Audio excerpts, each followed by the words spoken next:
پچھلی مرتبہ ہم نے تلاوت سورہ تحریم کی 5 آیات کی تھی۔ ارادہ یہ تھا کہ 5 آیات کا مطالعہ ہم پہلی نشست میں مکمل کر لیں گے، لیکن ہم چوتھی آیت کے بھی بالکل ابتدائی حصے تک ہی پہنچ پائے تھے، تو میں اب چوتھی آیت سے آج تلاوت دوبارہ کر رہا ہوں۔ اعوذ باللہ من الشیطان الرجیم، بسم اللہ الرحمن الرحیم۔ ان تتوبا الی اللہ فقد صغت قلوبکما وَإِن تَظَاهَرَا عَلَيْهِ فَإِنَّ اللَّهَ هُوَ مَوْلَاهُ وَجِبْرِيلُ وَصَالِحُ الْمُؤْمِنِينَ وَالْمَلَائِكَةُ بَعْدَ ذَلِكَ ظَهِيرٌ عَسَى رَبُّهُ إِن طَلَّقَكُنَّ أَن يُبْدِلَهُ أَزْوَاجًا خَيْرًا مِّنكُنَّ مُسْلِمَاتٍ مُؤْمِنَاتٍ قَانِتَاتٍ تَائِبَاتٍ عَابِدَاتٍ سَائِحَاتٍ صَيِّبَاتٍ وَأَبْكَارًا يَا أَيُّهَا الَّذِينَ آمَنُوا قُوا أَنفُسَكُمْ وَأَهْلِيكُمْ نَارًا وقودها الناس والحجارة عليها ملائكة غلاظ شداد لا يعصون الله ما أمرهم ويفعلون ما يؤمرون يا أيها الذين كفروا لا تعتذروا اليوم إنما تجزون ما كنتم تعملون يا أيها الذين آمنوا توبوا إلى الله توبة نصوحا عسى ربكم أن يكفر عنكم سيئاتكم ويدخلكم جنات تجري من تحتها الأنهار يوم لا يخزي الله النبي والذين آمنوا معه نورهم يسعى بين أيديهم وبأيمانهم يقولون ربنا أتمم لنا نورنا واغفر لنا إنك على كل شيء قدير يا أيها النبي جاهد الكفار والمنافقين واغلظ عليهم ومأواهم جهنم وبئس المصير صدق اللہ العظیم۔ رب اشرح لي صدری ویسر لي امری واحلل عقدۃ من لسانی یفقہوا قولی۔ سورہ تحریم کی چوتھی آیت کے ابتدائی ٹکڑے کے بارے میں بڑی تفصیل سے میں یہ گفتگو کر چکا ہوں کہ اس میں فقط صغت قلوبکما کے ترجمے میں کچھ سہو ہوا ہے بعض حضرات سے کہ جن میں ہمارے اسلاف میں سے بڑی اہم شخصیات بھی شامل ہیں، اور میرے نزدیک یہ سہو ہوا ہے ایک خاص مکتب فکر کا ایک مخالفانہ پروپیگنڈا جو ایک بہت ہی مؤثر ٹیکنیک کے ذریعے سے مسلسل تاریخ اسلامی کے دوران پھیلتا رہا اور وہ ذہنوں پر اثر انداز ہوتا رہا۔ یہ اس کا نتیجہ ہے، اسی کے ایک زیر اثر یہ صورتحال پیدا ہوئی ہے۔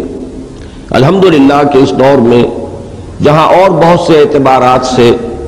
حق جو ہے وہ مبرہن ہو کر سامنے آ رہا ہے اور اس طرح کے مغالطے رفع ہونے کی اللہ تعالیٰ کی جانب سے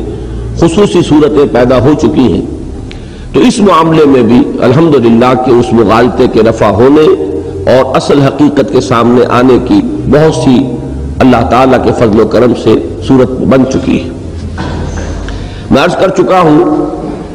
کہ عربی زبان میں 2 لفظ تو ایسے ہیں کہ جن کا دونوں طرف رجحان ہوتا ہے، اس میں الا یا من کے لفظ سے ایک جانب کا تعین ہوتا ہے۔ مالا الا کسی شے کی طرف مائل ہوا، مالا عن اس سے متنفر ہو گیا، لفظ وہی رہا میلان، لیکن حرف جار جو ہے بجائے الا کے عن ہو گیا تو وہ گویا کہ اس سے نفور اور نفرت اور فرار یہ مفہوم پیدا ہو گیا۔ اسی طرح رغب الا کسی شے کی طرف راغب ہوا، اور رغب عن لفظ وہی ہے رغبت، اردو میں وہ ایک ہی معنی میں استعمال ہوتا ہے، لیکن عربی میں اس کے بعد عن کا صلہ آ گیا تو اس کے معنی ہے اس سے ہٹ گیا، اس سے متنفر ہو گیا، اس کو اس نے ناپسند کیا۔ اس کے بعد متعدد الفاظ ہیں، جیسا کہ میں پچھلی مرتبہ عرض کر چکا ہوں کہ مثلاً 4 الفاظ وہ ہیں کہ جو مالا یا رغب عنہ ہی کا مفہوم دیں گے، کسی شے سے ہٹ جانا، علیحدہ ہو جانا، دور ہو جانا. جیسے لفظ زیغ ہے، فلما زاغوا ازاغ اللہ قلوبہم. جور ہے، ارعوا ہے، انحراف تو اردو میں بھی مستعمل ہے، کسی چیز سے منحرف ہونا، ہٹ جانا. لیکن اسی طرح کے 4 الفاظ ہیں جس میں کسی شے کی طرف میلان جو ہے یہ گویا کہ تعیین کے ساتھ پایا جاتا ہے. فے، توبہ کے معنی بھی کسی کی طرف لوٹنا، پلٹنا، رجوع کرنا. صغو، جس سے کہ یہ لفظ بنا ہے فقط صغت قلوبکما. اور التفات اردو میں بھی مستعمل ہے، کسی کی جانب ملتفت ہونا، متوجہ ہونا. بہرحال یہاں پر جو ترجمے میں نے خاصی تحقیق کر کے میں نے جمع کیے تھے، بہت سے فارسی تراجم، انگریزی تراجم اور اردو تراجم، تو ان میں یہ بات سامنے آتی ہے کہ شاہ ولی اللہ رحمہ اللہ ان سے بھی یہ خطا ہوئی ہے کہ انہوں نے اس آیت کا ترجمہ کیا ہے ہر آئینہ کج شدہ است دل شما. پھر بعض تراجم میرے سامنے اس وقت موجود ہے کہ جو ایرانی مترجمین کے ہیں، شیعوں کے، وہ تو ظاہر بات ہے کہ بالکل اسی مفہوم کے اندر راسخ ہے، پختہ ہے، یہ تو ان کا تو ایک خاص مکتب فکر ہے. لیکن یہ کہ ان کے صاحبزادے شاہ ولی اللہ کے شاہ رفیع الدین، انہوں نے بھی اپنے والد کا تتبع کیا ہے اور انہوں نے اردو ترجمے میں کج کا لفظ استعمال کیا، پس تحقیق کج ہو گئے ہیں دل تمہارے. لیکن انہی کے دوسرے بھائی شاہ عبد القادر رحمہ اللہ، انہوں نے اس کا صحیح لفظی مفہوم لیا ہے تو جھک پڑے ہیں دل تمہارے. جھک پڑنا، مائل ہو جانا، یہ گویا کہ صحیح لفظی ترجمہ ہے. حضرت شیخ الہند مولانا محمود حسن رحمہ اللہ نے اپنے ترجمے کے بارے میں خود بھی اقرار کیا ہے کہ یہ میرا کوئی ترجمہ نہیں ہے، میں نے شاہ عبد القادر ہی کے ترجمے کو 100 برس گزر جانے کے باعث جو محاورے میں کچھ فرق پیدا ہو چکا ہے اردو زبان کے، تو میں نے اس کو صرف اپ ٹو ڈیٹ کر دیا ہے. 100 برس کا جو فرق ہے اس کو نکال کر اسی ترجمانی کو میں نے اب جدید جو محاورہ جو ہے اس میں ڈھال دیا ہے. تو انہوں نے ترجمہ کیا ہے تو جھک پڑے ہیں دل تمہارے، حضرت شیخ الہند نے. لیکن مجھے بڑی خوشی ہوئی کہ حضرت شیخ الہند کا ترجمہ فارسی میں منتقل کیا گیا، اور یہ جیسا کہ میں نے پہلے بھی بتایا تھا، یہ مجاہدین نے یہ کام کیا ہے خاص طور پر، اور مہاجرین اور مجاہدین جو افغانستان کے ہیں ان میں کثرت کے ساتھ یہ شیخ الہند کا ترجمہ اور شبیر احمد عثمانی رحمہ اللہ کا کی جو حواشی ہیں وہ پھیلائے گئے ہیں. تو وہاں بہت خوبصورت ترجمہ کیا ہے جس نے بھی کیا ہے، ہر آئینہ مائل شدہ است دل ہائے شما، کہ یقیناً تمہارے دل مائل ہو چکے ہیں. اگر تم اللہ کی جناب میں توبہ کرو تو تمہارے دل تو مائل ہو ہی چکے ہیں. اسی کو پھر مولانا احمد علی لاہوری نے بہت ہی عمدگی کے ساتھ اسی ترجمے کو انہوں نے اختیار کیا ہے. جدید بعض مترجمین میں سے مولانا عبد المجید پاریک صاحب، عبد الکریم پاریک، وہ یہاں بھی آئے تھے ہندوستان سے، بہت سے حضرات ان سے واقف ہیں، انہوں نے ہماری قرآن کانفرنس میں تقریر بھی کی تھی. تو انہوں نے وضاحت کر دی ہے کہ تو تمہارے دل اللہ کی طرف جھک ہی گئے ہیں. اب یہ جھک جانا اللہ کی طرف یا جھک جانا بدی کی طرف، کجی کی طرف، غلطی کی طرف، معصیت کی طرف، جہاں تک لفظ کا تعلق ہے دونوں امکانات موجود ہیں، جھک پڑے ہیں. لیکن جو آیت کا کی کنسٹرکشن ہے کہ ان تتوبا الی اللہ فقد صغت قلوبکما، اگر تم اللہ کی جناب میں توبہ کرو، رجوع کرو، تو تمہارے دل تو مائل ہو ہی چکے ہیں. یہ بالکل وہ نفسیاتی کیفیت ہے کہ جس میں بسا اوقات انسان کو اپنی خطا کا احساس تو ہو جاتا ہے، لیکن ایک ہچکچاہٹ سی مانے رہتی ہے اس کو برملا ماننے میں،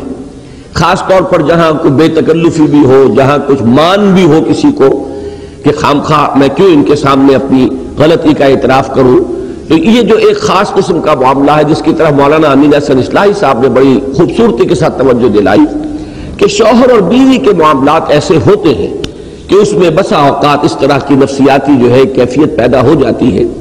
تو پھر تشویق اور ترغیب کے لیے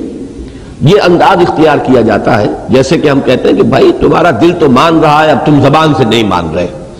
تم سمجھ تو چکے ہو، لیکن یہ کہ تم صرف یہ کہ اقرار کرنے کے لیے تیار نہیں ہو. تو یہ انداز ہے ان تتوبا الی اللہ فقد صغت قلوبکما، اگر تم دونوں اے نبی کی بیویوں رضی اللہ تعالی عنہما اگر تم دونوں اللہ کی جناب میں رجوع کرو، توبہ کرو، تو یہ تمہارے شایان شان ہے اور تمہارے دل تو اس کی طرف مائل ہو ہی چکے ہیں۔ اور میں نے پچھلی مرتبہ بھی عرض کیا تھا، یہی ترجمہ کیا ہے مولانا عبدالحق حقانی، تفسیر حقانی بڑی اہمیت کی حامل ہے ہمارے ہاں اردو تفاسیر میں۔ انہوں نے، میں حیران ہوں کہ جب وہ یہ ترجمہ کر چکے ہیں تو اب کم سے کم ہمارے اردو مترجمین کو تو اس سے ادھر ادھر ہونے کی ضرورت نہیں ہے۔ ان کا ترجمہ ورنہ تمہارے دل تو مائل ہو ہی گئے ہیں، یہ بالکل وہی ترجمانی ہے۔ انگریزی میں نے آپ سے عرض کیا تھا کہ عبداللہ یوسف علی، پھر محسن خان اور تقی الدین ہلالی اور عبد الماجد دریابادی رحمہ اللہ، ان سب کے تراجم یہ ہے Your hearts are indeed so inclined، یہ تینوں کا ترجمہ یہی ہے، Surely your hearts are so inclined۔ اگرچہ جو ایک جدید ترین مترجم ہے محمد اسد، جو لیوپولڈ ویس ہوتے تھے کبھی، یا وائس، مجھے نہیں معلوم صحیح تلفظ اس کا کیا ہے، یہ ایک یہودی تھے، بہت عرصہ ہوا جب یہ ایمان لائے تھے، یہی ماڈل ٹاؤن میں ایک زمانے میں ان کا مرکز تھا، عرفات نام کا یہ رسالہ انگریزی میں نکالتے تھے۔ پاکستان جب بنا ہے تو پہلی دستور اسمبلی کے یہ اس کے ساتھ ایک باڈی بنائی گئی تھی جو علماء اور فضلاء ہے کہ جو اسلامی دستور پر اس دستور اسمبلی کو رہنمائی دے، تو اس میں یہ بھی شامل تھے۔ بعد میں یہ پاکستان کے حالات سے مایوس ہو کر پھر یہاں سے چلے گئے۔ ان کا ایک ترجمہ آیا ہے، بدقسمتی سے انہوں نے وہی ترجمہ کجی والا اختیار کیا ہے، For the hearts of both of you have severed from what is right، تم دونوں کے ہاتھ کے دل جو ہے وہ صحیح راستے سے ہٹ گئے ہیں۔ تو تراجم تو یہ آپ کو دونوں مل جائیں گے، لیکن یہ کہ جیسا کہ میں نے عرض کیا کہ اس میں جو فکرے کی جو ساخت ہے اور پوری ایک نفسیاتی جو پس منظر ہے اس کو سامنے رکھے تو اس کا مفہوم بالکل معین طور پر یہ ہے کہ اے نبی کی بیویوں، تم سے خطا ہوئی ہے۔ نبی نے تم میں سے ایک کو ایک راز کی بات بتائی تھی اور وضاحت کر دی تھی، تاکید کر دی تھی کہ کسی کو نہ بتانا۔ تم میں سے اس نے اس راز کو دوسری بیوی کو وہ بتا دیا ہے، یہ ایک خطا ہوئی ہے۔ اب تمہیں اس کا اعتراف کر لینا چاہیے، اللہ کی جناب میں توبہ کرنی چاہیے، اور دل تو تمہارے مائل ہو ہی چکے ہیں، تمہارے دلوں میں تو یہ احساس اور شعور پیدا ہو ہی چکا ہے۔ اب ہم آگے چل رہے ہیں، وَإِن تَظَاهَرَ عَلَيْهِ، یہ ٹکڑا جو ہے اس آیہ مبارکہ کا، اس کے ضمن میں بھی مجھے کچھ تمہید کرنی پڑے گی، اس لیے کہ اس کی بھی جو اس کا لفظی ترجمہ ہے اس میں خاصی الفاظ کے اندر درستگی اور سخت انداز جو ہے وہ پایا جاتا ہے۔ لفظی ترجمہ ہوگا وَإِن تَظَاهَرَ عَلَيْهِ، اگر تم دونوں ایکا کر لو گی ان کے خلاف، یعنی نبی اکرم صلی اللہ علیہ وسلم کے خلاف، فَإِنَّ اللَّهَ هُوَ مَوْلَاهُ وَجِبْرِيلُ وَصَالِحُ الْمُؤْمِنِينَ وَالْمَلَائِكَةُ بَعْدَ ذَلِكَ ظَهِيرٌ، تو جان لو کہ ان کا ساتھی ہے اللہ اور جبرائیل اور صالح اہل ایمان اور تمام کے تمام ملائکہ ان کے بعد ان کے مددگار ہیں۔ اب یہ جو انداز ہے اس میں بھی چونکہ خاصا سخت انداز ہے، تظاہر علیہ، اگر تم دونوں نے ایکا کر لیا ان کے خلاف، تو اس سے جو بظاہر الفاظ سے جو متبادر ہو رہا ہے وہ کافی ہمارے لیے کسی طور سے تشویش کا موجب ہے کہ یہ الفاظ اللہ تعالیٰ نے استعمال کیے ہیں ازواج مطہرات کے بارے میں۔ اب اگر ان الفاظ کو ہم جو کا تو اپنے سامنے رکھ لیں تو یقیناً پھر کچھ لوگوں کو موقع ملتا ہے ازواج مطہرات کے خلاف کچھ زبان کھولنے کا اور تان کرنے کا، لیکن اس میں جو بات سمجھ لینے کی ہے، جو میں نے اصولاً پچھلی مرتبہ بھی عرض کر دی تھی کہ جن کے رتبے ہیں سوا ان کی سوا مشکل ہے۔ یہ مقام اور مرتبے کو اگر ملحوظ نہ رکھا جائے کس سے بات ہو رہی ہے، جیسے کہ عربی کا ایک محاورہ ہے کہ حسنات الابرار سیئات المقربین، ایک درجہ ہے ابرار کا، ایک ہے مقربین کا، اللہ کے مقربین بارگاہ، بہت قرب رکھنے والے جن کو اللہ نے بہت اونچا مقام عطا فرمایا ہے۔ عام نیک لوگوں کے لیے کوئی شے ہو سکتی ہے کہ وہ نیکی شمار ہو، بھلائی شمار ہو، بہت کریڈیٹیبل بات ان کے لیے ہو، لیکن وہی بات اگر وہ مقربین میں سے کوئی ہے اس سے صدور ہو رہا ہے تو ان کے مرتبے کے اعتبار سے ہو سکتا ہے کہ وہ سیئہ شمار ہو جائے، ان کے مرتبے کے اعتبار سے وہ ایسی چیز ہو کہ جس پر انہیں ملامت کی جائے، زجر کی جائے۔ تو یہ حفظ مراتب نہ کنی زندگی، اگر تم نے فرق مراتب نہ کیا اور مختلف رتبوں کے فرق کو ملحوظ نہ رکھا تو پھر یہ کہ انسان گمراہی کے اندر مبتلا ہو جاتا ہے۔ اس کے لیے میں خاص طور پر قرآن مجید سے 2-3 شواہد دینا چاہتا ہوں کہ بسا اوقات قرآن مجید میں اللہ تعالیٰ نے خود نبی اکرم صلی اللہ علیہ وسلم سے خطاب میں ظاہری اعتبار سے، لفظی اعتبار سے بہت سخت انداز اختیار فرمایا۔ چنانچہ ایک مثال میں دے رہا ہوں آپ کو سورہ انعام سے۔ سورہ انعام میں ایک بحث چلی ہے کہ یہ مشرکین مکہ نبی اکرم صلی اللہ علیہ وسلم سے تقاضا کرتے تھے کہ ہمیں کوئی صریح معجزہ دکھائیے، جیسے معجزے حضرت عیسیٰ نے دکھائے، حضرت موسیٰ نے دکھائے کہ ایک عصا ہے، لکڑی ہے، اور وہ زمین میں ڈالتے تھے تو وہ ایک اژدہا بن جاتا تھا، سانپ بن جاتا تھا، یا ان کا ہاتھ جو ہے وہ ید بیضا کی صورت اختیار کرتا تھا۔ ایسے معجزے ہمیں دکھائیے، کوئی صریح مادی اور حسی معجزہ۔ اللہ تعالیٰ کی حکمت یہ تھی، اللہ کا فیصلہ یہ تھا کہ ایسا کوئی معجزہ ان کو نہیں دکھایا جائے، بلکہ اصل معجزہ قرآن حکیم ہے۔ جو ہدایت کا طالب ہے وہ قرآن کے ذریعے سے ہدایت اخذ کر لے گا، اور جو ہدایت کے طالب نہیں ہے لاکھ معجزے دکھا دیے جائیں وہ ایمان نہیں لاتے۔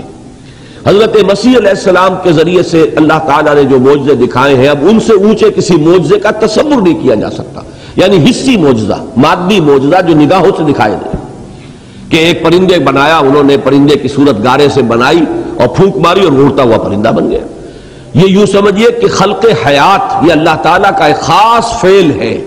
اس کا بھی ظہور ہو رہا ہے حضرت عیسیٰ علیہ السلام کے ہاتھ سے۔ اسی طرح احیاء موتا، مردہ ہے، اور فرمایا قم باذن اللہ، مردہ زندہ ہو گیا، کھڑا ہو گیا۔ اب یہ دو میں سمجھتا ہوں کہ آخری معجزے ہو سکتے ہیں جو کسی انسان کے ذریعے سے جن کا ظہور ہو۔ لیکن یہ کہ آپ کو معلوم ہے، تاریخ گواہ ہے کہ یہود نے پھر بھی حضرت عیسیٰ علیہ السلام کی تصدیق نہیں کی، ان پر ایمان نہیں لائے، انہیں جادوگر قرار دیا، اپنے طور پر تو انہوں نے سولی پر چڑھائی دیا۔ یہ دوسری بات ہے کہ اللہ تعالیٰ نے ان کے ساتھ کیا معاملہ کیا اور کس طرح انہیں اٹھایا، یہ علیحدہ بات ہے۔ تو حضور صلی اللہ علیہ وسلم کی بعثت کے ضمن میں اللہ کا یہ فیصلہ اٹل تھا کہ اصل معجزہ آپ کا یہ قرآن حکیم ہے۔ اب اگر کسی کو ہدایت کی طلب ہے تو قرآن سے وہ ہدایت اخذ کر لے گا، جو طالب نہیں ہے کوئی معجزہ بھی ان کی آنکھیں نہیں کھول سکے گا،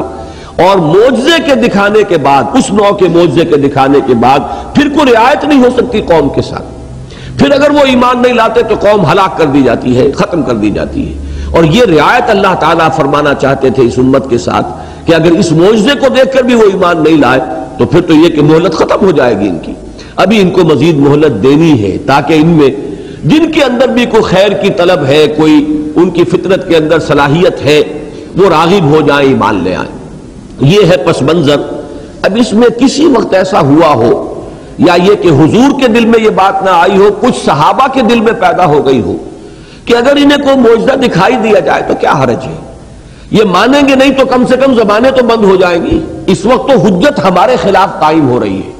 کہ رسالت کا دعویٰ کر رہے ہو، ہمیں دعوت دے رہے ہو کہ ہم رسالت پر ایمان لائیں، اور کھلم کھلا معجزے جیسے خود مانتے ہو کہ پہلے رسولوں نے دکھائے، ہمارا مطالبہ ہے کہ دکھاؤ، اور دکھانے کے لیے تیار نہیں۔ تو اس سے گویا کہ عوام الناس پر ایک منفی اثر قائم ہو رہا تھا۔ وہ جو مشرکین مکہ، ان کے جو سردار تھے، وہ اپنے عوام کو اس مغالطے میں مبتلا کرنے میں کامیاب ہو رہے تھے کہ یہ معاملہ در حقیقت ہماری حجت ان پر قائم ہے، ہم نے تو صاف کہہ دیا ہم ایمان لے آئیں گے لیکن معجزہ دکھا دو۔ تو کم سے کم یہ کہ اگر ایسا معجزہ دکھا دیا جائے تو ان کی زبانیں تو بند ہو جائیں گی۔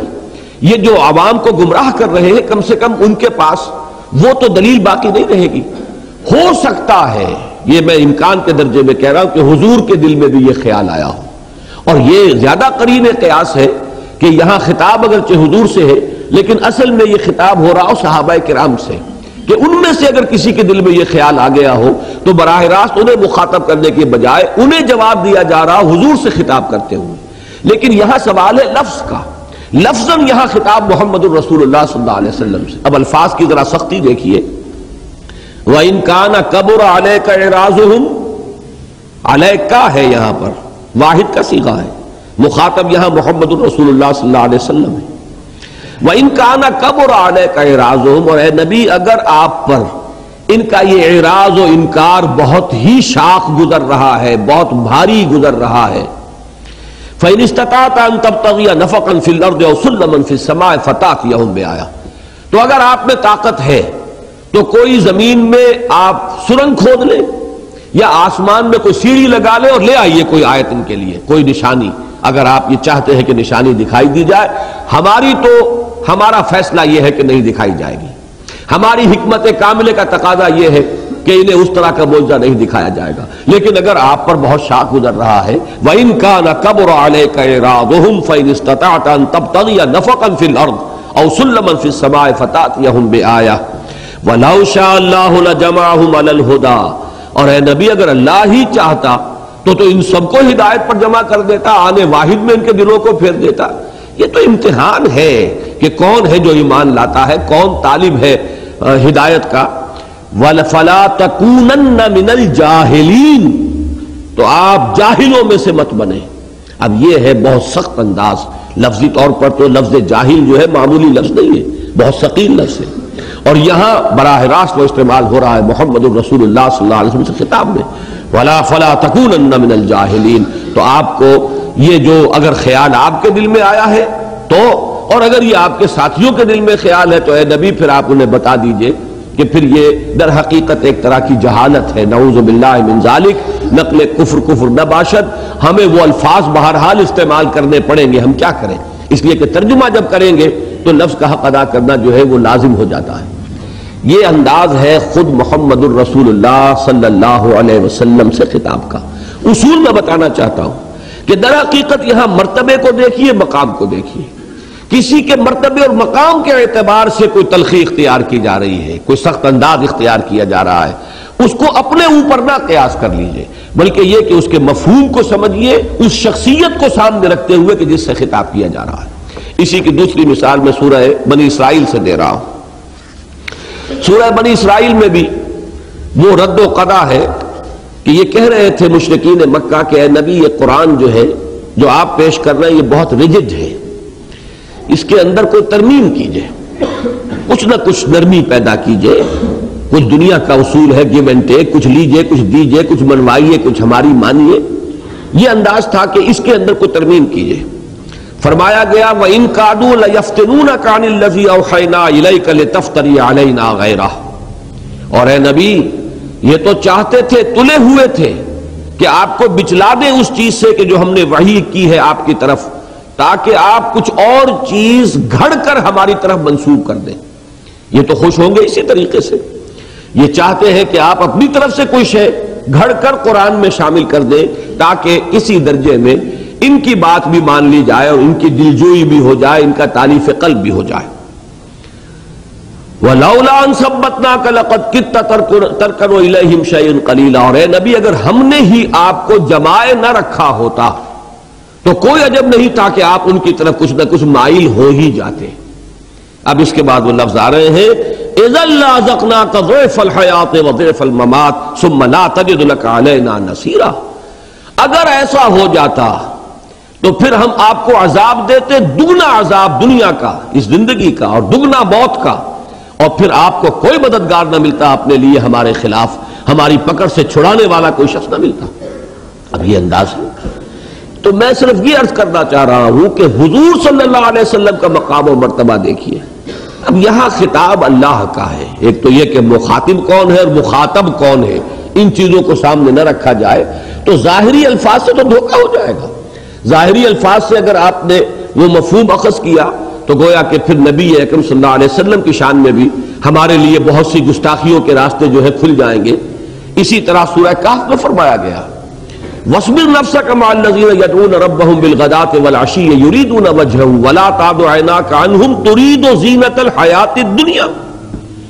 اے نبی اپنے آپ کو تھامے رکھیے، صبر کیجئے، ان لوگوں کی معیت کو غنیمت سمجھیے۔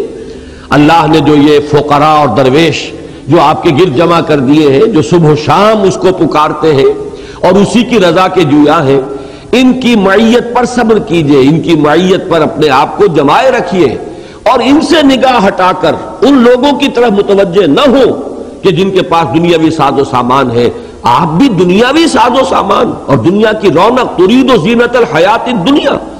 اب یہاں پر بھی لفظی ترجمہ کرتے ہوئے زبان جو ہے ہماری لڑکھڑاتی ہے، آپ طالب ہو گئے ہیں دنیا کی اس زیبائش اور آرائش کے، معاذ اللہ۔ ہمیں یہاں کیا تعویل کرنی پڑتی ہے کہ اس التفات سے کہ جو حضور صلی اللہ علیہ وسلم قریش کی طرف کرتے تھے، دیکھنے والے کو یہ مغالطہ ہو سکتا تھا کہ جیسے عام آدمی ہے وہ رؤسا اور امراء سے متاثر ہوتا ہے، تو شاید محمد بھی صلی اللہ علیہ وسلم یہ بھی امیروں کی عمارت سے اور سرداروں کی سیادت سے اور چودھریوں کی چودراہٹ سے متاثر ہیں کہ ہم عام لوگوں کی طرف متوجہ نہیں ہوتے، غرباء اور فقراء کی طرف التفات نہیں فرماتے، بلکہ ان کی توجہ اور التفات جو ہے وہ ان امراء کی طرف اور سرداروں کی طرف۔ ترید زینت الحیات الدنیا، اسی لیے ہمارے ہاں بعض مترجمین نے یہاں استفہامیہ حمزہ جو ہے اس کو محذوف مانا ہے، اترید زینت الحیات الدنیا، کیا آپ طالب ہو گئے دنیا کی زندگی کے اور دنیا کی زیبائش اور آرائش کے؟ لیکن یہ کہ جو کچھ اس وقت نظر آ رہا تھا اس میں ایک امکان تھا کہ کسی دیکھنے والے کو یہ محسوس ہوتا، حالانکہ ہمیں معلوم ہے معاذ اللہ ثم معاذ اللہ کہ اس کا کوئی امکان نہیں ہے۔ حضور اگر ان کی طرف التفات فرماتے تھے تو اس لیے کہ اگر وہ ایمان لے آئے تو پھر یہ غرباء اور فقراء جو اس وقت کی جو پرسیکیوشن کی چکی میں پس رہے تھے، انہیں شدید ترین مصائب کا سامنا تھا، ان کے لیے کوئی سہولت ہو جاتی۔ جیسے کہ حضرت عمر ایمان لے آئے، حضرت حمزہ ایمان لے آئے، تو ظاہر بات ہے کہ ان کے ایمان لانے کے بعد پھر یہ غرباء اور فقراء اور مسلمان جو اہل ایمان جو غلاموں کے طبقے میں سے تھے انہیں ایک سہارا ملا ہے۔ معلوم ہوا کفار کو بھی اب سوچنا پڑا کہ اب ہمارے مد مقابل بھی لوگ موجود ہیں، سرداران قریش میں سے کچھ لوگ جو ہیں اب ان کے ساتھ شامل ہو چکے ہیں۔ تو یہ در حقیقت انہی کی بھلائی کے لیے، انہی فقراء اور غرباء کی مصلحت کے لیے یا پھر دین کی مصلحت کے لیے کہ الناس علی دین ملوکہم، اگر یہ سردار ایمان لے آئیں گے پورا قبیلہ ایمان لے آئے گا، اس اعتبار سے یہ مصلحتیں تو پیش نظر ہو سکتی تھی، لیکن ترید زینت الحیات الدنیا، معاذ اللہ ثم معاذ اللہ ثم معاذ اللہ، تم طالب ہو گئے ہو دنیا کی اس حیات دنیاوی کی زیبائش اور آرائش اور زینت کے۔ یہ ایک بات ہے جو کہی گئی ہے، لفظ ضرور ہے کہ جو قرآن مجید میں آئے ہیں، ترجمہ جب کیا جائے گا تو بہرحال ان الفاظ کا حق ادا کیا جائے گا، لیکن یہ کہ ان الفاظ کی ہم توجیہ کریں گے کہ یہ سختی جو ہے جو ظاہری الفاظ سے متبادر ہو رہی ہے حقیقتاً وہ یہاں پر مراد نہیں۔ یہ اصول اور بھی میں مثالیں دے سکتا ہوں، لیکن اس وقت جو ہے اس اصول کو سامنے رکھیے تو ازواج مطہرات سے بھی جو گفتگو اس وقت ہو رہی ہے اس کو اسی ایک اصول جب ہمارے سامنے آ گیا ہے تو اسی کے ذریعے سے ہم ہر جگہ پر بات کو سمجھیں گے کہ اگرچہ بظاہر یہاں جو انداز تخاطب ہے اس میں سختی ہے، لیکن یہ کہ اس سختی کو ہم جیسا کہ ظاہری الفاظ سے متبادر ہو رہی ہے ہم اس پر محمول نہیں کریں گے بلکہ اس کی توجیہ اور تعویل کریں گے۔ فرمایا وَإِن تَظَاهَرَ عَلَيْهِ، اگر تم دونوں ایک آ کر لو۔ اب اس کی زیادہ سے زیادہ صورت جو محسوس ہوتی ہے وہ یہ ہے کہ یہ دونوں حضرت حفصہ حضرت عائشہ رضی اللہ تعالی عنہما، ان دونوں کے اندر یوں سمجھیے کہ اس قدر باہمی جو ہے الفت تھی، باہمی اعتماد تھا کہ انہیں جب یہ محسوس ہوا کہ نبی اکرم صلی اللہ علیہ وسلم کچھ ناراض ہیں کسی معاملے پر، تو ان دونوں نے گویا کہ ایک دوسرے کے ساتھ ہمدردی کرتے ہوئے، جیسا ہوتا ہے شوہر اور بیویوں کے مابین، دونوں نے بھی کچھ روٹھنے کی شکل اختیار کی، جس کی طرف اس کے پہلے حصے میں اشارہ ہو چکا ہے کہ ان تتوبا الی اللہ فقد صغت قلوبکما وان تظاہرا علیہ، تو جان لو کہ یہ بات جو ہے یہ کہاں سے کہاں تک جا پہنچے گی اگر ہمارے نبی کے خلاف تم نے یہ طرز عمل اختیار کیا۔ جہاں یوں سمجھیے کہ انگلی رکھنے کا امکان ہے وہاں تو پھر پوری عمارت بھی تعمیر ہو سکتی ہے۔ تمہارا یہ رجحان اگر آگے بڑھ گیا، اگر اس کے اندر کہیں اور اضافہ ہو گیا تو پھر تم اس کا جو نتیجہ نکلتا ہے وہ سمجھ لو کہ اس کا نتیجہ یہ ہے کہ گویا کہ یہ اعلان جنگ ہے اللہ کے خلاف۔ جیسے کہ ایک حدیث میں آتا ہے، یہ حدیث قدسی ہے کہ من عاد لی ولیا فقد آذنتہ بالحرب، جس شخص نے میرے کسی ولی کے ساتھ دشمنی کی اس کے خلاف میرا اعلان جنگ ہے۔ جیسے کہ سود کے کاروبار سے متعلق قرآن مجید میں آیا ہے کہ یہ پھر اللہ اور اس کے رسول کی طرف سے پھر اذان جنگ ہے، پھر گویا کہ اعلان جنگ ہے۔ تو یہ انداز ہوتا ہے سختی کا۔ تو یہاں فرمایا کہ اس بات کے اندر جو کچھ مضمر ہے حقیقت اس کو پہچانو۔ میں نے یہ سورہ حجرات کے ضمن میں بھی یہ بات واضح کی ہے کہ ایک معاملہ کہ جو خاص تھا صحابہ کرام کے ساتھ اکثر ہماری نگاہوں سے وہ اوجھل ہو جاتا ہے، جس کی وجہ سے ہم تشویش میں مبتلا ہو جاتے ہیں اور مغالطوں میں مبتلا ہو جاتے ہیں۔ ہمارا معاملہ کیا ہے؟ ہمارے لیے حضور کی صرف ایک حیثیت ہے اور وہ یہ کہ وہ اللہ کے رسول ہے، اور تو کوئی ہمارا رشتہ نہیں، کوئی ہمارا براہ راست آپ سے اس نوعیت کا تعلق نہیں کہ جیسا صحابہ کرام کا تھا۔ صحابہ کرام میں معاملہ یہ کہ حضرت حمزہ ایک اعتبار سے امتی ہیں حضور کے، لیکن دوسرے اعتبار سے چچا ہے، چچا بزرگ ہوتا ہے، بڑا ہوتا ہے، اس اعتبار سے حضور صلی اللہ علیہ وسلم سے گویا کہ وہ اس رشتے کے اعتبار سے ایک بلندتر مقام پر ہے۔ حضرت عباس ایک طرف تو امتی ہے، متبع ہے، مطیع ہے، حکم ماننا ہے، لیکن یہ کہ ایک عام شخص کا معاملہ اور ہے، عباس کا اور ہے، عباس چچا بھی تو ہے محمد الرسول اللہ صلی اللہ علیہ وسلم کے۔ آخر حضور کیا ان کا ادب نہیں کرتے ہوں گے؟ ان کے ساتھ خطاب کے اندر حضور کا انداز جو ہے یقیناً کوئی ہوگا کہ جو کسی کے ساتھ اپنے کسی رشتے میں جو بڑا ہو اس کے ساتھ کیا جاتا ہے۔ تو یہ بات واضح کی گئی ہے سورہ حجرات میں، اعلموا ان فیکم رسول اللہ۔ یہ صحابہ کرام سے براہ راست خطاب کر کے گویا کہا جا رہا ہے یہ جان لو تمہارے مابین جو ہے یہ اللہ کے رسول ہیں، یہ ٹھیک ہے تمہارے بھتیجے ہیں، اے علی یہ ٹھیک ہے کہ تمہارے چچا زاد بھائی بھی ہیں، تمہارے خسر بھی ہیں، ایک رشتہ یہ بھی ہے تمہارا، لیکن ان کی جو حیثیت تمہاری نگاہوں میں ہر دم رہنی چاہیے وہ یہ کہ یہ اللہ کے رسول ہیں۔ یہی بات یوں سمجھیے کہ کہی جا سکتی ہے اے عائشہ اور اے حفصہ، یہ بات نہ بھولنا یہ اللہ کے رسول ہیں۔ ٹھیک ہے تمہارے شوہر ہیں، تم سے محبت کرتے ہیں، تم ان کی چہیتی بیویاں ہو، اور زن و شوق کا تعلق جو ہے اس کے بہت سے تقاضے ہیں نفسیاتی، وہ بھی اپنی جگہ پر برقرار رہیں گے،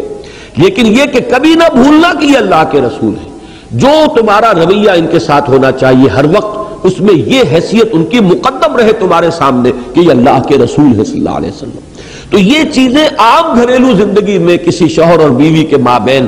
ان کی وہ اہمیت نہیں ہے، لیکن جان لو کہ یہ مقام کون سا ہے۔ ادب گاہیس زیر آسماں عرش نازک تر، نفس گم کر دمی آیت جنید و بایزید ایجا، تو یہ مقام پہچانو۔ وَاعْلَمُوا أَنَّ فِيكُمْ رَسُولَ اللَّهِ لَوْ يُطِيعُكُمْ فِي كَثِيرٍ مِّنَ الْأَمْرِ لَعَنِتُّمْ۔ اگر تم اپنی بات ان پر ٹھوسو گے، ان سے اپنی بات منوا لو گے، اگر یہ تمہارے آپ کی پیروی کرنے لگے تو تم مشکل میں پڑ جاؤ گے۔ یہ سورہ حجرات کی آیت ہے اور میں اس کے حوالے سے یہ مضمون وہاں تفصیل سے بیان کر چکا ہوں۔ یہاں میں چاہتا ہوں کہ اس ڈائمنشن کو بھی ایڈ کر لیجئے کہ یہ بات جان لو کہ اگر عام شوہر اور بیوی کا معاملہ ہوتا تو ٹھیک ہے، وہ روسا منائی ہوتی رہتی ہے، کوئی شوہر روٹھ گیا ہے تو بیوی منا لیتی ہے، کبھی بیوی روٹھ گئی ہے تو شوہر منا لیتا ہے، یہ چیزیں جو ہے عام انسانی زندگی میں گھریلو معاملات کے اندر چلتی رہتی ہیں۔ لیکن یہاں معاملہ ہے محمد الرسول اللہ کا صلی اللہ علیہ وسلم، لہذا یہاں بہت احتیاط کی ضرورت ہے۔ یہ ہے بات جو کہی جا رہی ہے وَإِن تَظَاهَرَ عَلَيْهِ فَإِنَّ اللَّهَ هُوَ مَوْلَاهُ، تو جان لو کہ پھر تمہارا مقابلہ کس سے ہو رہا ہے کہ رسول کے پیچھے تو اللہ تعالیٰ کی تقویت ہے، اللہ تعالیٰ کی مدد ہے، اللہ کی تائید ہے، اور اللہ تعالیٰ کی طرف سے حمایت ہے۔ فَإِنَّ اللَّهَ هُوَ مَوْلَاهُ وَجِبْرِيلُ، اور جبرائیل علیہ الصلوۃ والسلام، وصالح المومنین، اور ویسے تو یہاں پر مراد ہے تمام صالح اہل ایمان، لیکن بعض روایات سے معلوم ہوتا ہے کہ خاص طور پر حضرت عمر اور حضرت ابوبکر رضی اللہ تعالی عنہما یہاں مراد ہے، اس لیے کہ دونوں کو شاید ہو سکتا ہے کہ دل کے اندر غیر شعوری طور پر یہ بھی خیال ہو کہ ہمارے والد وہ ہیں جو حضور کے دست و بازو ہیں، حضور کے قریب ترین ساتھی ہیں، گویا کہ اس پہلو سے بھی ان کے دل میں یہ بات آئی ہو۔ چنانچہ میں ابھی آپ کو ایک قول سناؤں گا حضرت عمر کا جس میں اس کی طرف اشارہ ہے، اور بعد میں فرمایا والملائکۃ بعد ذلک ظہیر، یہ گویا کہ یہاں پر حصر ہو رہا ہے کہ تمام ملائکہ وہ تو ان کے مددگار ہیں، پشت پناہ ہیں، تو جان لو کہ اگر تمہارے دل میں کہیں بھی کوئی ان کے خلاف ایکا کرنے کی کوئی صورت پیدا ہو گئی تو پھر یہ تمہارے مقابلے میں کون ہے اس کو پہچان لو۔ یہ بھی وہ تحدید کا انداز ہے، یہ بھی اسی ایک کسی چیز کے اندر جو امکانات مضمر ہوتے ہیں اس آخری امکان کو کھول کر سامنے رکھ دیا جائے، جیسے ترید و زینت الحیات الدنیا، تم طالب ہو گئے ہو دنیا کی زندگی کے زیبائش اور آرائش اور زینت کے، حالانکہ اس کا کوئی امکان نہیں۔ تو اسی طریقے سے الفاظ کے ظاہر پر نہ جائیے بلکہ ان کے مقام و مرتبے کے اعتبار سے اس کی تعبیر کیجیے۔ اس میں عرض کر دوں کہ یہ حصہ جو ہے اس کا وَإِن تَظَاهَرَ عَلَيْهِ یہاں سے، اور پھر اگلی آیت جو ابھی آئے گی ہم پڑھیں گے، ان کے بارے میں اکثر مفسرین نے ایک جوڑ ملایا ہے۔ ایک تو یہ ہو سکتا ہے کہ اس کے بعد جمع کا صیغہ آ رہا ہے، عَسَىٰ رَبُّهُ إِن طَلَّقَكُنَّ أَن يُبْدِلَهُ أَزْوَاجًا خَيْرًا مِّنكُنَّ، اب جمع کا صیغہ آ رہا ہے تو گویا کہ صرف دو مخاطب ہو، لیکن بعد میں جنرلائز کرنے کے لیے اس کا جمع کا صیغہ اختیار کر لیا گیا، اور یہ بھی امکان موجود ہے۔ لیکن اکثر حضرات نے مفسرین نے اس کا جوڑ ملایا ہے اس واقعہ ایلا سے، جس کا ذکر تفصیل سے سورہ احزاب میں ہو چکا ہے۔ سورہ احزاب میں یہ واقعہ مذکور ہے کہ حضور صلی اللہ علیہ وسلم کی ازواج مطہرات نے کچھ مطالبہ کیا کہ ہمارے نفقے میں، خرچ میں کچھ اضافہ ہونا چاہیے، اور یہ بات کوئی ایسی غلط نہیں تھی، اس لیے کہ انہیں نظر آ رہا تھا کہ اب تو حالات کافی بدل چکے ہیں، مال غنیمت کثرت کے ساتھ آ رہا ہے، عام مسلمانوں کے گھروں میں بھی اب کشادگی ہے اور سہولت ہے، آسانیاں ہیں، تو ہمارے اوپر بھی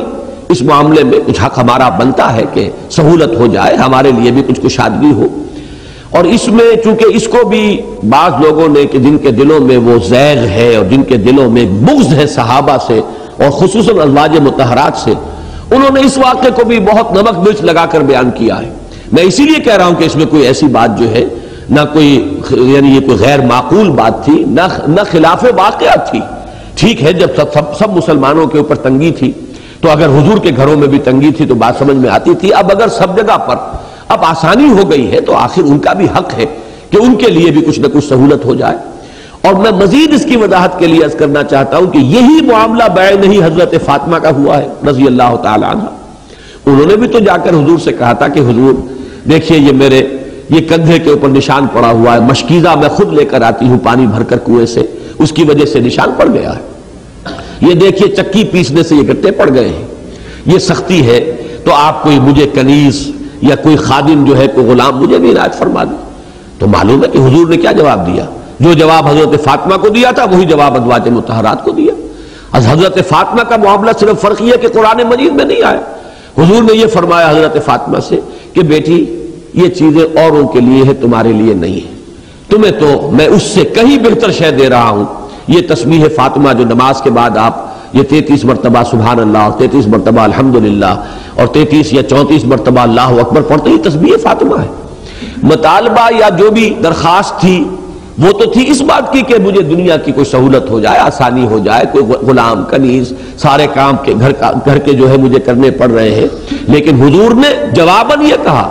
کہ تمہارے لیے نہیں ہے یہ چیزیں۔ اسی طرح کا معاملہ ازواج مطہرات کے ساتھ ہوا، ان کا مطالبہ کوئی غیر معقول نہیں تھا، انہوں نے جو چیز طلب کی تھی وہ بالکل مطابق واقعہ بھی تھی، جو حالات کے اندر تبدیلی پیدا ہو چکی تھی اس کے اعتبار سے سراسر معقول، لیکن یہ کہ چونکہ یہ ازواج مطہرات کا معاملہ تھا لہذا قرآن مجید میں آپ کو معلوم ہے آیت تخییر نازل ہو گئی کہ اے نبی کی بیویوں طے کر لو، اگر تمہیں دنیا چاہیے فتعالین امتعکن واسرحکن سراحا جمیلا، اے نبی ان سے کہہ دیجئے اگر تم دنیا اور اس کی زیبائش اور آرائش کی طالب ہو تو میرے گھر میں تو وہ شے نہیں آئے گی، اگر تمہیں وہی مطلوب ہے تو آؤ کہ میں تمہیں دے دلا کر رخصت کر دوں گا، پھر میرے گھروں میں نہیں رہ سکتی،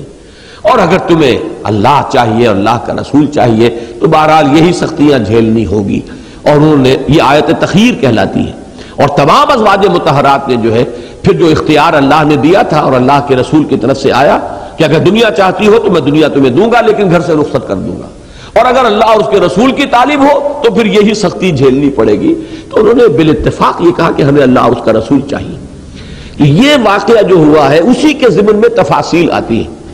کہ تقریباً ایک مہینے، بلکہ تقریباً نہیں پورا ایک مہینہ جب زیادہ مطالبہ ازواج مطہرات کا بڑھ گیا تھا اور انہوں نے ایک طرح کا ایکا کر لیا تھا، یہ یوں سمجھیے جدید اصطلاح میں سمجھا رہا ہوں جیسے ٹریڈ یونینزم ہوتی ہے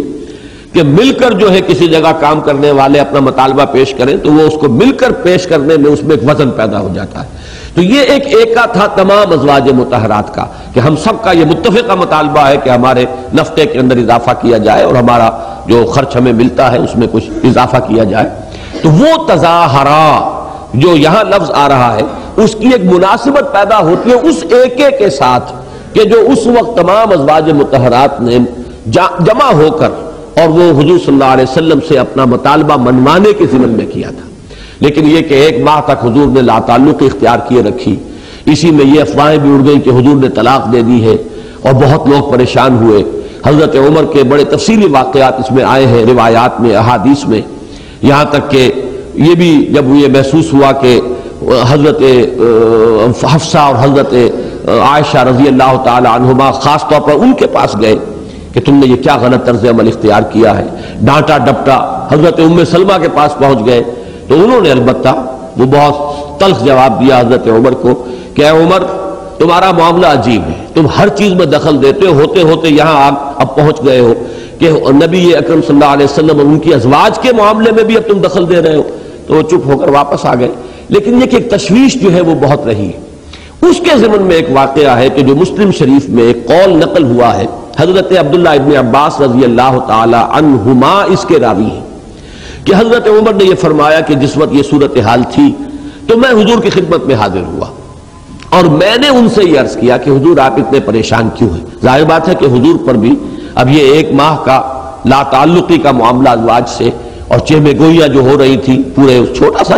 مدینہ ایک قصبہ تھا اور پھر حضور کا معاملہ تھا، یہ کسی عام مسلمان کا تو معاملہ نہیں تھا، تو میں سمجھتا ہوں کہ پورے ہر گھر میں جو ہے اسی کا چرچا ہو رہا ہوگا۔ تو حضور کے پاس حاضر ہو کر حضرت عمر فرماتے کہ میں نے عرض کیا کہ آپ پریشان کیوں ہوتے ہیں؟ آپ اگر ان سب کو طلاق دے دیں تو اللہ تعالیٰ آپ کے لیے ان سے کہیں بہتر بیویاں جو ہے آپ کو عطا کر دے گا، اور اللہ آپ کا ساتھی ہے، پشت پناہ ہے، جبرائیل اور میکائیل آپ کے ساتھی اور پشت پناہ ہے، اور میں اور ابو بکر آپ کے ساتھی ہیں، اور تمام اہل ایمان آپ کے ساتھ ہیں۔ لہذا یہ آپ گمان نہ کریں کہ اگر آپ کو انتہائی قدم بھی اٹھا لیں گے۔ اب خاص طور پر کیوں کہا میں اور ابو بکر؟ اس لیے کہ ان کی اپنی بیٹی کا ایک معاملہ ہے۔ ایک جاہلانہ جو تصور کبھی ہوتا تھا وہ یہ ہے کہ کسی کی بیٹی کو طلاق دے دی ہے تو ظاہر بات ہے اس کا رد عمل جو ہے وہ شدید ہو سکتا تھا اس کے اپنے میکے والوں پر اور اس کے والد پر اور بھائیوں پر۔ تو انہوں نے یہ بات عرض کی کہ آپ بالکل اس میں کوئی تشویش اپنے دل کے پاس نہ آنے دیں، اگر آپ ان سب کو طلاق دے دیں تو کوئی پرواہ نہیں، اور میں اور ابو بکر بھی آپ کے ساتھ ہیں، اور تمام اہل ایمان جو ہے صالح المومنین وہ آپ کے ساتھ ہیں، ملائکہ جو ہے آپ کا پشت پناہ ہے، اللہ آپ کا ساتھی ہے۔ تو حضرت عمر فرماتے ہیں کہ شاذ ہی کبھی ایسا ہوا ہے کہ میں نے کوئی بات کہی ہو اور قرآن مجید میں اس کی تصویب نہ آ گئی ہو۔ یہ بہت سی مثالیں ہیں اصل میں کہ حضرت عمر کے دل میں ایک خیال پیدا ہوتا تھا اور تقریباً جن الفاظ میں وہ اسے ادا کرتے تھے تقریباً انہی الفاظ میں قرآن مجید کے اندر پھر وحی کا نزول ہو جاتا تھا ان کی رائے کی تصویب میں، جیسے کہ اسیران بدر کے معاملے میں ہوا، جو رائے حضرت عمر کی تھی رضی اللہ تعالی عنہ، قرآن مجید میں اسی کی تصویب ہوئی۔ حجاب اور پردے کے معاملے میں، شراب کے معاملے میں، یہ سے پہلے حضرت عمر رضی اللہ تعالیٰ عنہ نے کہنا شروع کیا تھا کہ اب اس کے بارے میں پابندیاں لگنی چاہیے، آخری حکم آ جانا چاہیے، اور پھر بعین ہی انہی الفاظ کے اندر قرآن مجید میں وہی نازل ہو گئی۔ تو اس آیت کے الفاظ بھی وہی ہے، فَإِنَّ اللَّهَ هُوَ مَوْلَاهُ وَجِبْرِيلُ وَصَالِحُ الْمُؤْمِنِينَ وَالْمَلَائِكَةُ بَعْدَ ذَلِكَ ظَهِيرٌ۔ تو پھر اللہ ہے ان کا پشت پناہ اور مددگار، اور جبرائیل ہے اور صالح اہل ایمان ہیں جن میں ٹاپ پر ہے حضرت عمر اور حضرت ابو بکر رضی اللہ تعالی عنہما، اور پھر یہ کہ کل کے کل ملائکہ جو ہے ہمارے نبی کے پشت پناہ اور مددگار ہیں۔ تو یہ انداز اختیار کیا گیا ہے یہاں، ایک طرح سے سرزنش کہہ سکتے ہیں آپ کہ جو بھی طرز عمل تم اس وقت اختیار کر رہی ہو اس کے اندر یہ کچھ مضمر ہے، پھر نبی کے مقام کو گویا کہ سمجھنے میں تم سے یا عملی اعتبار سے اس میں کچھ کمی ہو رہی ہے، کوتاہی کا صدور ہو رہا ہے، اور یہ بات چھوٹی سی ہے لیکن تل کے اوٹ میں پہاڑ ہوتا ہے، اس کے پیچھے یہ سب کچھ پھر مضمر ہے۔ وَإِن تَظَاهَرَ عَلَيْهِ فَإِنَّ اللَّهَ هُوَ مَوْلَاهُ وَجِبْرِيلُ وَصَالِحُ الْمُؤْمِنِينَ وَالْمَلَائِكَةُ بَعْدَ ذَلِكَ ظَهِيرٌ۔ اب اگلی آیت جو ہے اس میں تقریباً وہ مضمون آ گیا ہے۔ واقعہ یہ کہ اس کی مناسبت زیادہ بنتی ہے واقعہ ایلا کے ساتھ، لیکن چونکہ یہ وہاں سورہ احزاب میں نہیں بلکہ سورہ تحریم میں ہے تو ایک امکان یہ بھی ہے کہ وہی دو کا معاملہ ہو لیکن اب اس کے اندر مزید جنرلائز کر کے اور اس کو جمع کے صیغے سے بات کو لے آیا گیا ہو۔ عسیٰ ربہ ان طلقکن، قریب ہے کہ اس کا رب یعنی حضور کا رب اللہ تعالی، عسیٰ ربہ ان طلقکن، کہ اگر وہ تم سب کو طلاق دے دے، ان یبدلہ، تو وہ بدل دے اللہ ان کو ازواجن خیرا منکن، ایسی بیویاں جو تم سے بھی بہتر ہوں، مسلمات مومنات قانتات تائبات عابدات سائحات سیبات وابکارا۔ یہ اوصاف جو ہے خاص طور پر جو جمع کیے گئے یہاں، ان کا بھی ایک بڑا گہرا ربط اور ان کی ایک مشابہت ہے۔ سورہ احزاب میں بھی یہ الفاظ آئے ہیں اور وہاں وہ مردوں اور عورتوں کے لیے المسلمون والمسلمات والمؤمنون والمؤمنات، یہ تمام الفاظ وہاں ایک طویل آیت ہے جس کے اندر آئے ہیں۔ یہاں چونکہ صرف ازواج مطہرات کا معاملہ ہے تو یہاں وہ صرف خواتین کے لیے جو اوصاف ہیں ان کو جمع کیا گیا ہے مسلمات، یہ پہلا درجہ ہے اسلام۔ یہ تو یوں سمجھیے کہ جو صراط مستقیم ہے اس پر پہلا قدم پڑتا ہے، انسان اپنا اختیار سرنڈر کرتا ہے اللہ کے سامنے، یہ اسلام ہے۔ To surrender, to submit. مومنات، ایمان رکھنے والیاں، یہ دلی یقین قلب کے اندر جب اللہ پر، آخرت پر اور وحی پر یہ یقین پیدا ہو جاتا ہے تو یہ اب ایمان ہے۔ مسلمات مومنات قانتات، فرما برداری کرنے والیاں۔ فرما برداری یہ دونوں معنی یہاں پہ دے رہا ہے لفظ، ایک اللہ کی فرما برداری اور ایک شوہروں کی فرما برداری، اس لیے کہ یہی لفظ آیا ہے سورہ نساء کے اندر، فالصالحات قانتات حافظات للغیب بما حفظ اللہ۔ نیک بیویاں وہ ہیں کہ جو اپنے شوہروں کی فرما بردار ہوتی ہیں۔ تو یہ دو طرفہ، اللہ کے لیے بھی فرما برداری اور شوہر کے لیے بھی فرما برداری۔ بلکہ ایک حدیث میں آتا ہے کہ بعض لوگ وہ ہیں کہ جنہیں اللہ تعالیٰ دوہرا اجر و ثواب عطا فرماتا ہے، وہ اللہ کی اطاعت کرتے ہیں تو عام لوگوں کے مقابلے میں انہیں دوہرا اجر و ثواب ملتا ہے۔ ایک مثلاً غلام ہے، غلام اللہ کی بندگی کر رہا ہے، تو ایک عام آزاد آدمی ہے، اس کے لیے وہ پابندیاں نہیں ہیں، لیکن غلام کو اپنے آقا کی بھی اطاعت کرنی ہے، ان لمیٹیشنز کے باوجود وہ اللہ کی اطاعت کر رہا ہے تو دوہرے اجر و ثواب کا مستحق ہو گیا۔ اسی طرح عورت وہ اپنے شوہر کی بھی اطاعت کر رہی ہے اور اس حال میں اس لمیٹیشن کے ساتھ وہ اللہ کی اطاعت کا بھی حق ادا کر رہی ہے، تو گویا کہ اسے دوہرا اجر و ثواب اللہ کے ہاں ملے گا۔ تو فرمایا مسلمات مومنات قانتات تائبات، توبہ کرنے والیاں۔ یہ توبہ ایک تو آگے آئے گا آج تفصیل کے ساتھ معاملہ، ایک تو یہ کسی معین کوئی خطا ہوئی انسان کو کے ذریعے کے انسان سے اور پھر وہ اس پر توبہ کر رہا ہے، ایک یہ مستقل وصف ہے کہ ایک طرح کا احتساب انسان ہر وقت کرتا رہے اپنے حرکات و سکنات کا، کیا لفظ اس کی زبان سے نکلا ہے، کیا بات اس نے ابھی کی ہے، کیا فعل اس سے سرزد ہو گیا، احتساب۔ اور جتنا یہ شدید احتساب ہوگا انسان کا اتنی ہی پھر اس کے اندر وہ توبہ کرنے کا وصف جو ہے اور اس کی صفت جو ہے وہ راسخ ہوتی چلی جائے گی۔ اس لیے کہ اگر آپ غفلت میں ہیں تو آپ کو پتہ ہی نہیں کہ آپ نے اس وقت کیا غلط حرکت کی ہے، بالکل غیر شعوری طور پر، غیر ارادی طور پر آپ سے بہت سی غلطیں ہم سے سب سے ہوتی رہتی ہیں۔ اب یہ جن کو ہم صغائر کہتے ہیں، وہ صغائر وہی تو ہیں کہ جس کے اندر ہمارا کوئی قصب جو ہے، دل کا ارادہ داخل نہیں ہوتا۔ آپ نے کہیں بیٹھے ہوئے کسی کے بارے میں بری بات کہہ دی، حالانکہ آپ کی نیت غیبت کی نہیں تھی، لیکن اس وقت آپ کی زبان سے ایک بات نکل گئی ہے۔ یہ چیزیں جو ہے اگر انسان کی اپنی نگاہ جو ہے احتساب کی وہ برقرار رہے اور اس کا وہ جذبہ جو ہے بیدار رہے تو مسلسل اسے توبہ کرنی پڑے گی، مسلسل توبہ کرنی پڑے گی۔ یہی وجہ ہے کہ حضور صلی اللہ علیہ وسلم فرماتے ہیں وَإِنِّي لَأَسْتَغْفِرُ اللَّهَ 70 مرة فِي كُلِّ يَوْمٍ، میں اللہ سے استغفار کرتا ہوں 70 مرتبہ ہر روز۔ اور ظاہر بات ہے کہ یہاں بھی استغفار جو ہے اس کو سمجھ لیجئے کہ حضور اس طرح کے گناہوں میں ملوث نہیں ہو سکتے تھے جس گناہوں میں ہم ملوث ہوتے ہیں، معاذ اللہ، وہ معصوم ہے۔ لیکن یہ کہ اپنے مقام بلند کی مناسبت سے ذرا سا بھی اگر کوئی کام جو ہے ہلکا ہو گیا ہے کسی درجے میں، ہمارے لیے وہ پھر حسنات ہی میں ہوگا، لیکن حضور کے مقام اور مرتبے کے اعتبار سے اگر ذرا معیار سے نیچے بات ہو گئی ہے تو یہ بھی گویا کہ حضور کے اعتبار سے گناہ کی بات ہو رہی ہے، اور اس کے اوپر حضور صلی اللہ علیہ وسلم استغفار کر رہے 70 مرتبہ۔ بلکہ پوری حدیث کے الفاظ یہ ہے کہ انہ لیغان علی قلبی، میرے بھی دل پر کبھی کبھی حجاب سا آ جاتا ہے۔ اب یہ غور کیجئے، اس حجاب کو اپنے حجابات کے اوپر قیاس نہ کر لیجئے، کار پاکا را قیاس بر خود مکن، اپنے اوپر قیاس نہ کر بیٹھنا ان کے معاملے۔ اب ان کا حجاب کیا ہے کہ وہ جو لو لگی ہوئی اللہ سے اس کی شدت میں تھوڑی سی کمی آ گئی تو یہ بھی گویا کہ ایک شدت، آپ اس روشنی کے جب عادی ہو جائے تو ذرا سی کم درجے کی روشنی ہے وہ آپ کو محسوس ہوگا اندھیرا ہو گیا، حالانکہ اس سے کم درجے کی روشنی سے کوئی شخص نکل کر آئے گا وہ سمجھے گا کہ بہت روشنی ہے۔ تو یہ وہ اعتباری کیفیت ہے کہ جو لو لگی ہے، جو استحضار ہے اللہ کے ساتھ، وہ جو دل کا رشتہ قائم ہے، اس کی شدت میں تھوڑی سی کمی آ گئی ہو تو اسے بھی وہ اپنے لیے بہت بڑے قصور اور بہت بڑی کوتاہی سے تعبیر کریں گے، اسے بھی وہ اپنے لیے حجاب سے تعبیر کریں گے۔ تو فرمایا کہ انہ لیغان علی قلبی،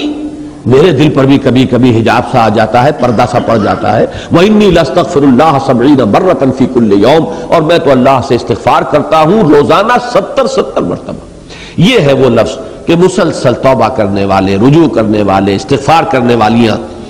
عابدات عبادت گزار، جو بھی اللہ تعالیٰ نے عبادت کے جو ہمیں اسلوب عطا کیے ہیں اپنے رسول صلی اللہ علیہ وسلم کے ذریعے۔ ایک عبادت تو ہے پوری بندگی میں، پوری زندگی میں اللہ کی بندگی، ایک یہ عبادات بھی ہے کہ جن کے ذریعے سے ہم اللہ تعالیٰ کے ساتھ اپنا ایک خصوصی ربط و تعلق قائم کرتے ہیں۔ یہ نماز ہے جسے معراج المومنین کہا گیا ہے۔ تو عابدات سائحات،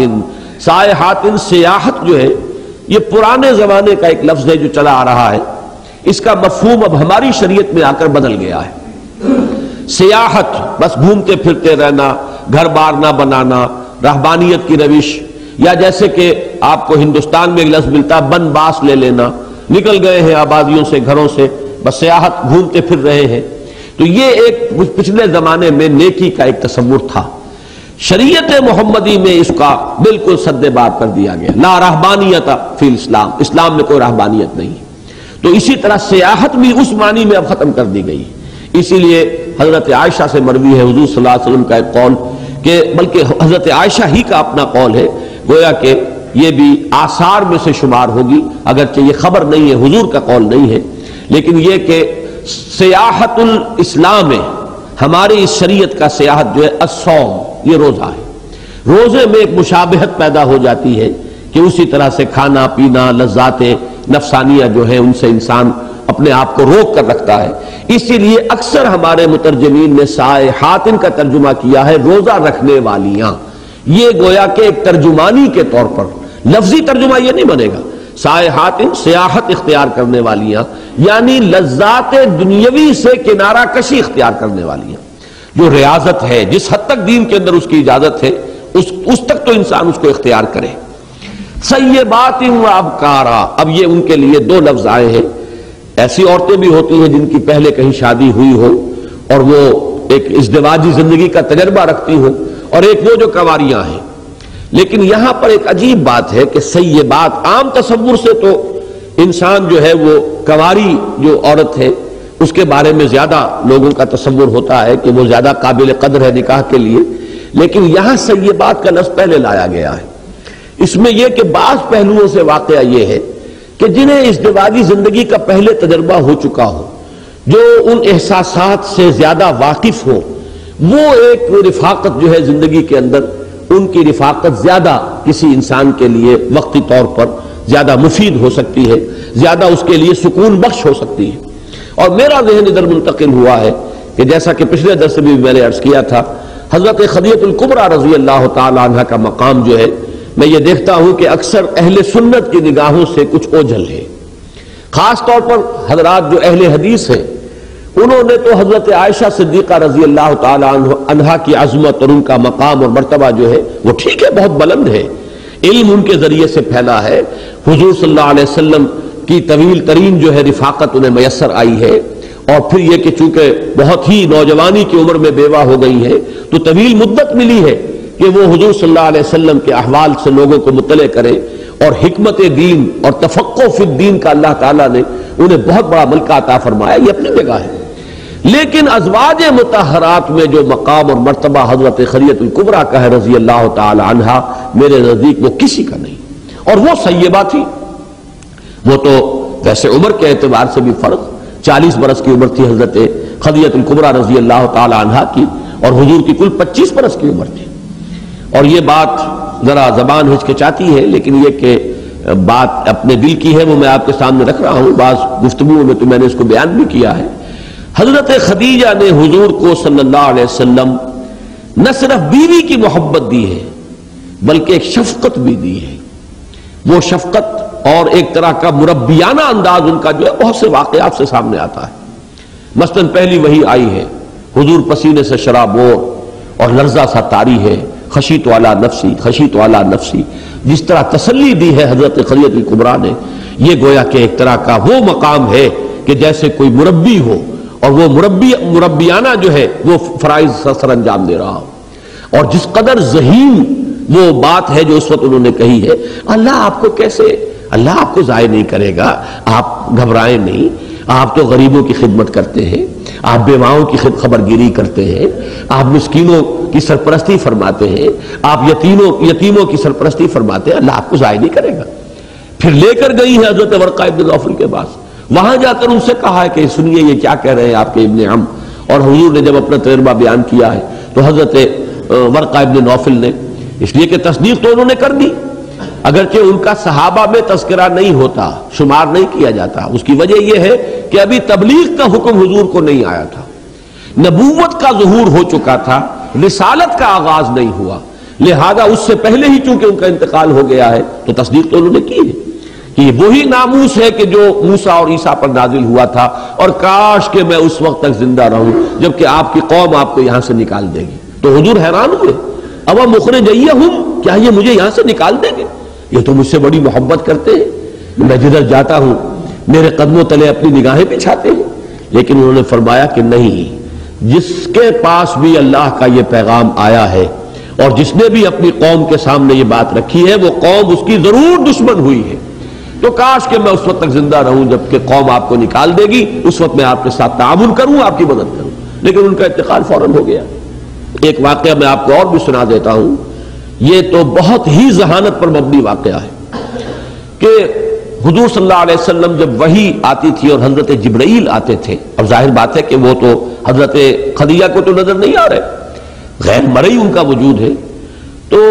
حضور صلی اللہ علیہ وسلم نے، وہ ابتدائی دور ہے جی، اس کو ذہن میں رکھیے گا، ابھی ایک نیا تجربہ ہے، پہلے سے تو حضور صلی اللہ علیہ وسلم کو اس کی عادت نہیں تھی، اس کا تجربہ نہیں تھا، تو یہ ایک تمیز اور فرق کرنے کے لیے کہ آیا جو آ رہا ہے وہ فرشتہ ہی ہے یا یہ کہ کوئی بدروح ہے،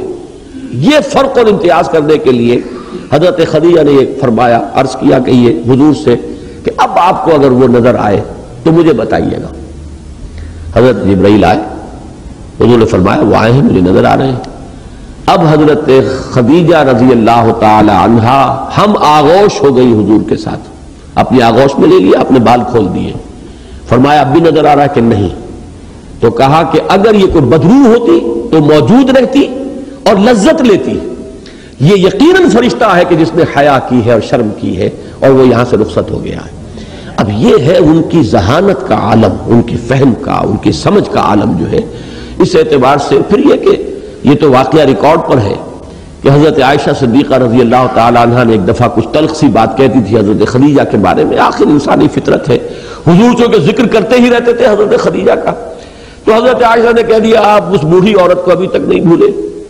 تو حضور نے سرزنش فرمائی کہ تم نے وہ کڑوی بات کہی ہے کہ سمندر میں ملا دی جائے تو اس کو بھی تلخ کر دے، اور پھر حضور نے فرمایا اس نے میری تصدیق کی جبکہ میری قوم میری تکذیب کر رہی تھی، اس نے میرے ساتھ تعاون کیا جبکہ کوئی میرے ساتھ تعاون کرنے والا نہ تھا، اللہ نے اسی سے مجھے اولاد عطا فرمائی۔ یہ ساری چیزیں جو ہے وہ بیان کی ہے۔ تو حضرت خدیجہ الکبریٰ رضی اللہ تعالی عنہا کی محبت جو ہے آخر دم تک حضور کے دل میں موجود رہی، اور وہ سیبہ تھی۔ تو میں تو یہ سمجھتا ہوں کہ یہاں یہ لفظ مقدم لا کر کچھ اشارہ ہو رہا ہے غالباً حضرت خدیجہ الکبریٰ رضی اللہ تعالی عنہا کے مقام کی طرف بھی۔ تو یہاں فرمایا گیا کہ اے نبی کی بیویوں، اگر تم نے ایکا کیا ہمارے نبی کے خلاف، ان تظاہر علیہ فإن اللہ هو مولاہ وجبریل وصالح المؤمنین والملائکۃ بعد ذلک ظہیر، عسى ربہ ان طلقکن یبدلہ ازواجا خیرا منکن مسلمات مؤمنات قانتات تائبات عابدات سائحات ثیبات وابکارا۔ اب اس کے بعد اب اس سورہ مبارکہ کا دوسرا حصہ شروع ہو رہا ہے۔ یا ایھا الذین آمنوا قوا انفسکم واہلیکم نارا۔ پہلے حصے میں معاملہ ازواج کا تھا، اور اس کو اب جنرلائز کیجئے تو بات کہاں آئی؟ یہ گویا کہ ایک اعتبار سے وہی بات کہ جو سورہ تغابن میں آ چکی ہے، یا ایھا الذین آمنوا ان من ازواجکم واولادکم عدوا لکم فاحذروہ۔ اے اہل ایمان، تمہاری بیویوں اور تمہاری اولاد میں سے تمہارے دشمن ہیں، بس ان سے بچ کر رہو، ہوشیار رہو، بی آن دی گارڈ، اپنی حفاظت کرو، چوکس رہو، چوکنے رہو۔ کیوں؟ کہ ان کی محبت کی وجہ سے ہو سکتا ہے تم حرام خوری کرو، ہو سکتا ہے کہ تم اللہ کے احکام کو توڑو،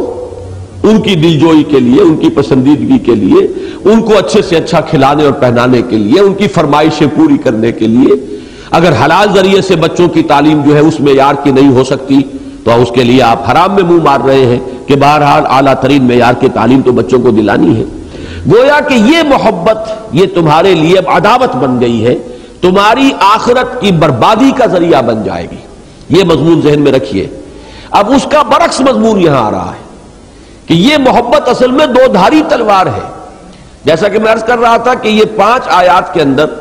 یہ معاملہ عام لوگوں کے ساتھ تو ہو سکتا ہے کہ آپ اپنی بیوی اور اولاد کی محبت میں گرفتار ہو کر حرام کو حلال کر لیں، معصیت کا ارتکاب کریں۔ ظاہر بات ہے نبی کے لیے اس کا کوئی امکان نہیں تھا۔ ایک تھوڑی سی بات اس کے مقابلے میں 1 کروڑ میں 1 کی نسبت نہیں ہے کہ ایک چیز حلال تھی اور بیویوں کی رضا جوئی کے لیے آپ نے قسم کھا لی اس کے استعمال کرنے کی، تو اس کے اوپر سرزنش ہو گئی اور پکڑ ہو گئی۔ یا ایھا النبی لم تحرم ما احل اللہ لک تبتغی مرضات ازواجک۔ لیکن اب اس کا دوسرا رخ ہے،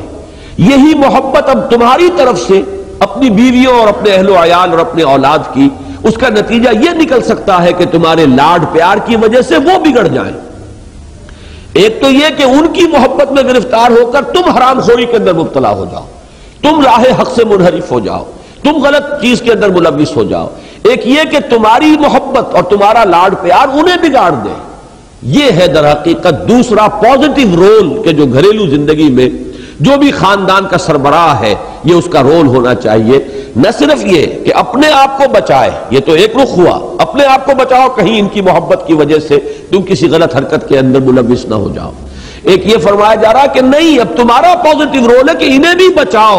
آخرت کے اس عذاب سے اور جہنم کی اس آگ سے۔ یا ایھا الذین آمنوا قوا انفسکم واہلیکم نارا، اہل ایمان بچاؤ اپنے آپ کو اور اپنے اہل و عیال کو آگ سے۔ یہ ایک بہت ہی اہم تصور ہے کہ جو بدقسمتی سے ہمارے ذہنوں سے اس وقت بالکل نکل چکا ہے۔ عام طور پر ہم یہ سمجھتے ہیں کہ ہمارے اوپر اہل و عیال کی ذمہ داری کیا ہے؟ نان نفقے کی ذمہ داری ہے، ان کو پالنا ہے، پوسنا ہے، کھلانا ہے، پلانا ہے، تعلیم دلانی ہے، انہیں کسی بچیاں ہیں تو انہیں پال پوس کر انہیں ان کے گھروں تک پہنچانا ہے، ان کی شادی کرنی ہے، اور بیٹے ہیں تو ان کے لیے کوئی ایسا اہتمام کہ وہ باعزت روزی حاصل کر سکے، معاشرے میں باعزت مقام، یہ ہم نے کل سمجھا ہوا ہے۔ حالانکہ خاندان کے سربراہ کی حیثیت سے اس سے کہیں مقدم ذمہ داری یہ ہے کہ یہ اللہ نے تمہارے چارج میں اپنے کچھ بندے دیے، مخلوق اللہ کی ہے،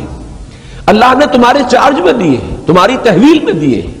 اب ان کو آگ سے بچانے کی کوشش، ان کو جہنم سے بچانے کی کوشش، ان کی عاقبت سنوارنے کی کوشش مثبت طور پر اگر تمہاری طرف سے نہیں ہو رہی ہے تو تم عند اللہ جواب دو ہوگے، اللہ کے ہاں تمہاری مسئولیت ہوگی، تم سے پرسش ہوگی اور پوچھ گچھ ہوگی۔ یہ وہ رول ہے کہ جو ایک بندہ مومن کو اپنی گھریلو زندگی کے اندر مثبت طور پر اپنے سامنے رکھنا ہوگا۔